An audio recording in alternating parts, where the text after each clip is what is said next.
BBC Radio Nottingham. Now, when it comes to watching the latest films, you see the trailer and it builds up the excitement to finally getting to sit down and enjoy the full feature-length movie. For some South Asian audiences, however, the excitement may turn to disappointment when you watch the film Dunkirk. Released last week, the Christopher Nolan film is about soldiers from Belgium, the British Empire and France being evacuated during a fierce battle in Germany during World War II. It's been top of the box office in America for its first week, but the film has been criticised for not featuring any Indian, Muslim or black soldiers. Irfan Malik is from Sherwood and travels around the country delivering talks on the contribution made by Indian and Muslim soldiers during the First and Second World War, and he joins you now on BBC Radio Nottingham. Good evening. Hi. So have you seen the film? I haven't actually seen the film, no. But I've seen the trailer and read a lot about it on social media as well. Okay. And so what do you make of the criticisms that there's a lack of diversity or that they've not shown the contribution? I can see it from both sides of the argument, because looking at the overall contribution of the soldiers from undivided India, there were 2.5 million troops that took part, and 90,000 gave their lives and were awarded 36 Victoria Crosses. But in the movie Dunkirk, there is no mention or any scenes with any Indian or African soldiers there. And looking back at some historical narratives from that time, there were about 2,000 Indians there and several hundred North African troops, regiments of the French army that were there as well. So it would have been a useful addition had they shown that. But, you know, it's up to the producer and the director how they were going to plan the film. How important is it, do you think, for audiences to see those contributions?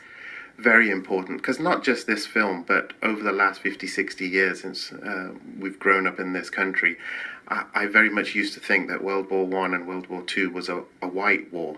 And in media, film, literature, there's very little mention of African and soldiers of undivided India, so Pakistan, India and Bangladesh. Why is that? Why is it that there isn't more? It's a very difficult question. I think maybe the administration or the government or the authorities at the time wanted to make it a kind of a British thing, that it was Britain who was at the forefront of the wars and led their way. But actually, in reality, there was more than 5 million Commonwealth soldiers in the Second World War who assisted the Allies with their aims. And several historians have mentioned to me that World War I and World War II, the results could have been different had the Commonwealth soldiers not taken part.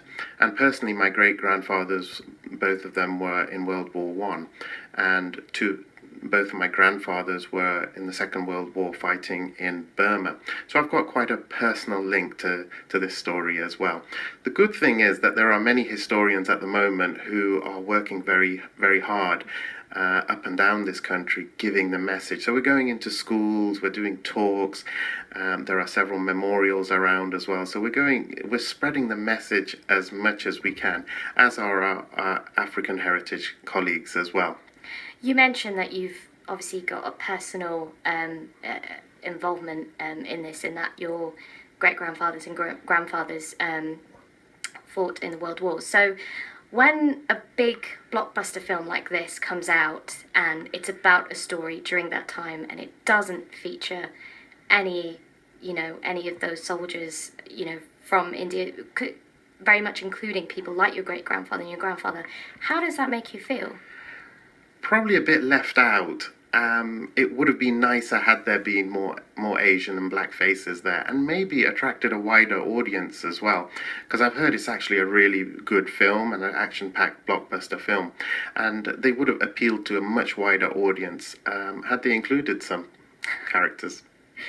So what do you think should have been included in the film then, in terms of the involvement? Well, like I said, there were 4 companies called Force K6, which were from the Royal Indian Army Service Corps, and there were 2,000 men along with about 3,000 mules, so they used those for transportation in that Dunkirk area.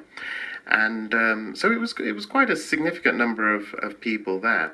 And there's an interesting story from Sir Paddy Ashdown's father, Colonel Ashdown, who was responsible for the Indian Corps there, that he was under order to leave the Indians there during the evacuation, and he didn't follow those orders, and he protected the Indian troops and evacuated them from that area, and he was under threat from court-martial afterwards, which didn't happen.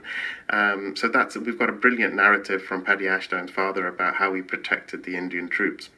Wow. So are you going to still see the film? I think I will, yes.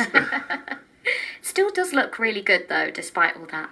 Irfan Malik, thank you very much for coming in and speaking to us on BBC Radio Nottingham.